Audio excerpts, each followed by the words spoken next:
Well, I had another idea. I was kind of wondering if Miele filters are really worth their outrageous asking price, and how long do they last? So I have some original, very old, a number of years old, light blue filters here.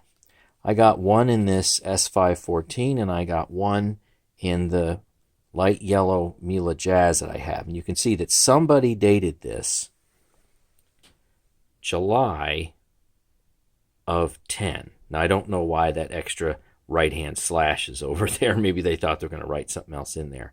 So if this can be believed, this filter is well over 8 years old. Now, maybe you believe that, maybe you don't. I don't really know, and I wasn't there to actually witness the dating of the filter. I also have another one that has to be, I think, a number of years old, and it doesn't have any kind of date. It's the charcoal one, obviously. So these are a number of years old. Maybe this one is 8, maybe this one is something similar. Can't really tell. I just got these a few days ago, and these are brand new in the box. They're all white. They are not the charcoal filters. It's the SFHA30 that's designed for this machine right here, and also the Jazz. So I just wondered, what's going on with airflow and particle count with a used filter? And the price that Miele USA wants for this filter, for a single one of these, is $49.95. And they say to maintain the best performance, change your filter out every year. And to that end, they also have a handy dandy chemical strip right here. I don't know if you can see that way at the top of your screen. So you kind of push this little blister thing right here, and then that's going to make some kind of line go over across. I haven't done it yet. I don't really have any plans to do that, but it's got that little timer strip, and I imagine that that thing will probably turn red. It's just my guess. I don't know for sure. And after, say, about a year, it'll say, change me, change me. Okay, fine. Well, how well do your old filters work? Let's find out. So I'm going to test this new SFHA30, and it's only been in the machine for a couple of minutes just to verify everything works okay. This is a brand new FJM bag, and of course the premotor filter's clean. So let's go ahead and take a look at this from two aspects. Yep, we're going to test particle count, and also, if you haven't figured it out yet, got a Baird meter here that will look at general airflow. Now, this isn't going to represent absolute airflow by any means, because the hose is not stretched out. So we're going to look at relative differences. All right, so I'm going to have this turned all the way up to maximum 1100 watts. And let's take a look at the airflow for the brand new filter, non-charcoal.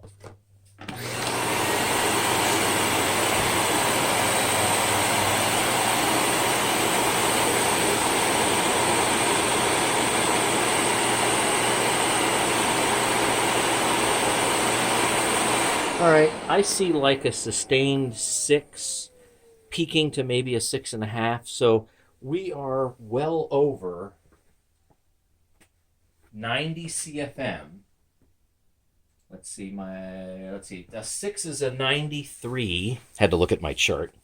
And a 6.5 is about 95 CFM. So you're well over 90 CFM. Now let's check the particle count.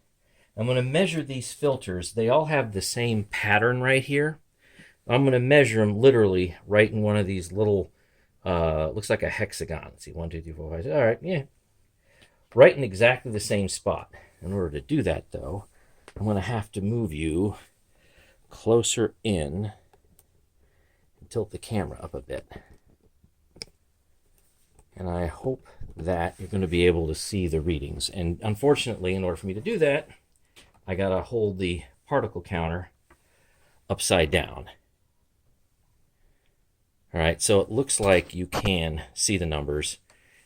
And the 0.3 is actually right at the, well, it's on the top of the scale, but upside down, it's going to be right above my fingernail. So here we go, 1100 watts.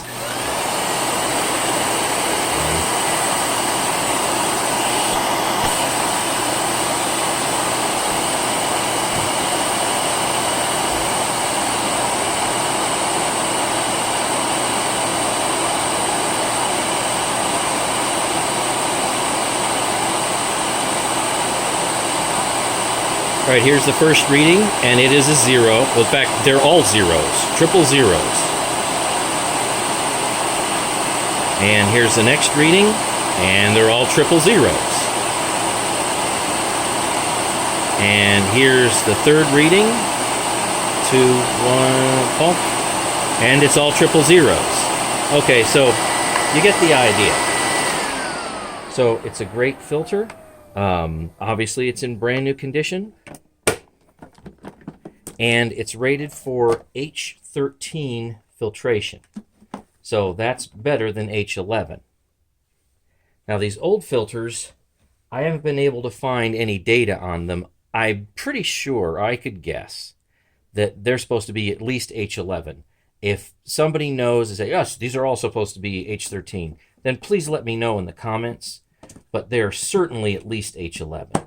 So I'm going to put an old one in. I'm going to assume it's a little over 8 years old. It's the best information I have. And we're going to go ahead and rerun the tests. So since I'm set up for particle count, we'll do the same thing with particle count.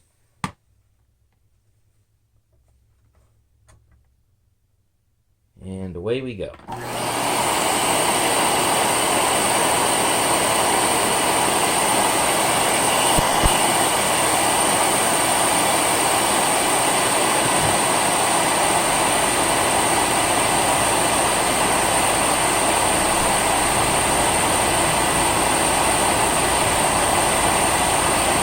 Comes the first reading, and we got a 40.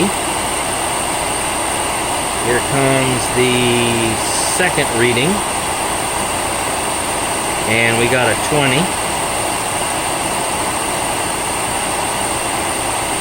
Here comes the third reading, and we got a 0.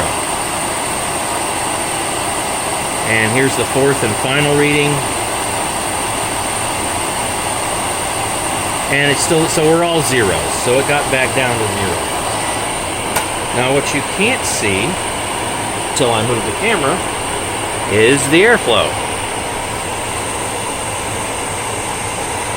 So look at that.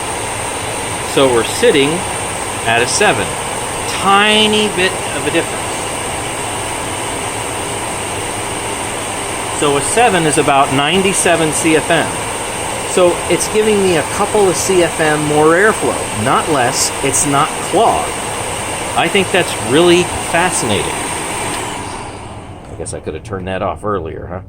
So a couple of CFM more, but maybe it's only filtering to H11 level instead of H13. Not sure, but it's still great performance out of an old filter. And there's no smell, and it's not really causing any problems. Okay, so I have one more of these. So we'll take maybe the 8.5-year-old one out, and we'll put the unlabeled one in. Don't know how old this is. I just can't believe it's completely brand new, but who knows? All right, let's go check the airflow first.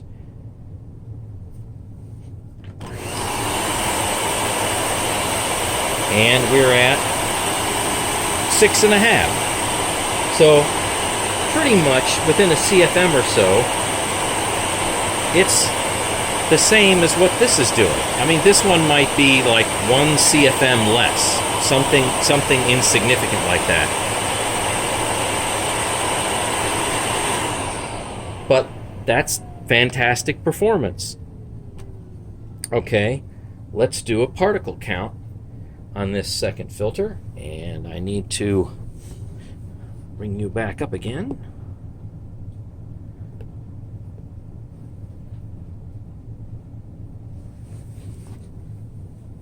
Let's see what this one does.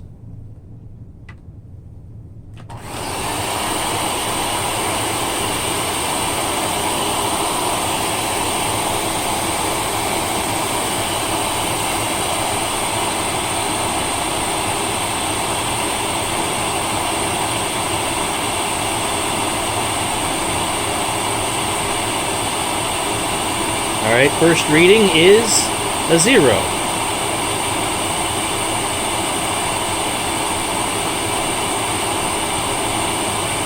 Second reading is another 0.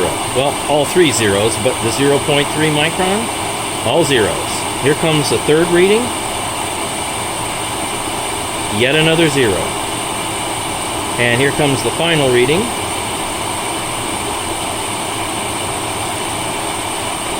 And it's a 0.